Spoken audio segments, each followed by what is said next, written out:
all the MNOs were given coordinates of the polling centers of the 27,410. We did do a desktop exercise because all of us have planning tools. You know, that's what we use to plan our network and to identify where we need to locate our base stations. Base stations being what transmits the radio signal that your devices use to access our network. When we did that exercise, every MNO indicated what they were not able to cover, the number of polling stations or polling centers that were not covered. On Safaricom's part, I know the number, it was 1,200, thereabouts, and each of the other ones had their own numbers. So in some places, obviously, you'll find there's one network provider which is absent, but it's covered by somebody else, as Peter articulated. This was back, the back end of April. The outcome of that exercise was the 1,111. Subsequent to that, because all the service providers have been working continuously with IEBC, the Commission, we have used our resources for Safaricom, whether it's technology staff who are out in the field always looking after these sites, or people in trade, our sales teams who are traveling all around the country every day as part of their job.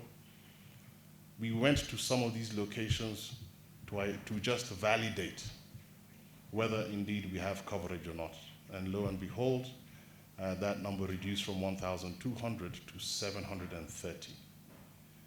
So we have since communicated in July last month, we're now in August, we communicated to the Commission of this reduction, which I think is a plus. So I hope we won't see, so we just need to see how do we communicate that yes, this number has reduced, but rather than look at the Commission like they're up to no good, it is because the mobile service providers have been going around to see whether we can improve network coverage so that we can actually serve the election better. Okay, there was a question here, so I'll take three. So here, the lady and the two ladies at the back, and then we'll come to you.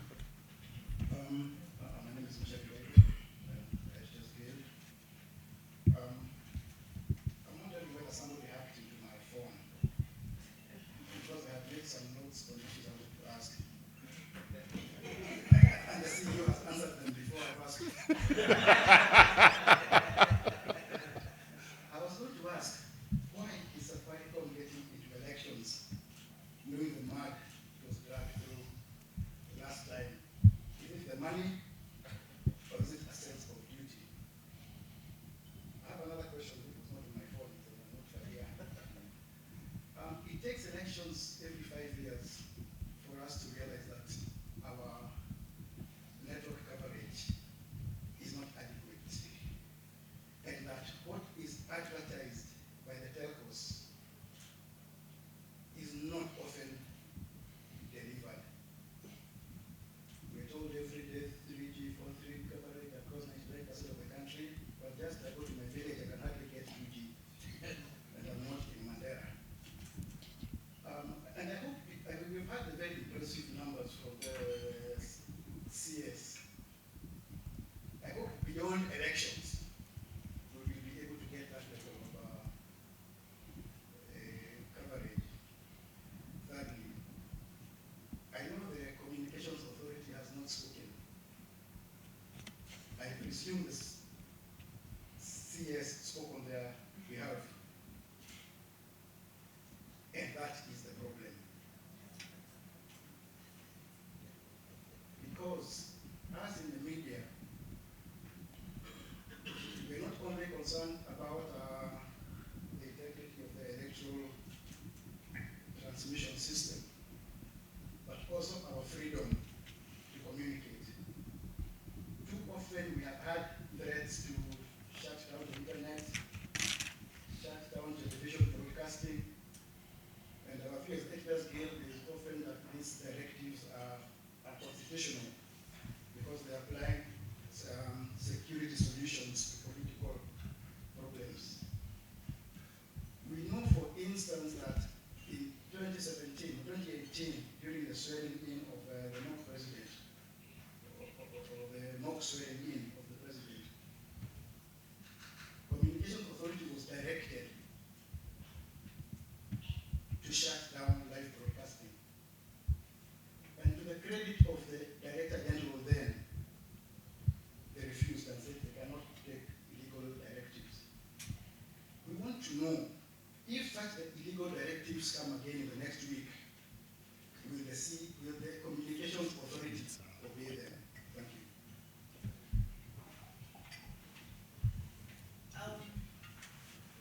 Yes.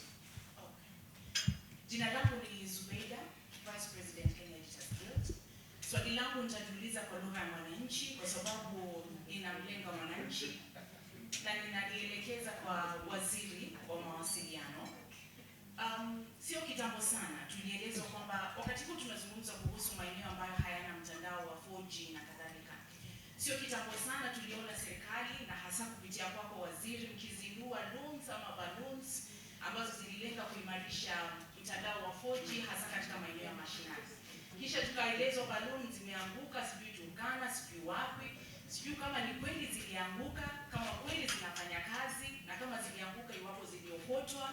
Kwa sababu sasa hivi tunazungumza kuhusu maeneo mengi hasa mashinani ambayo hayana mtandao wa 4G. Kweli dhamira ya serikali iliweza kutimizwa na hizo balloons.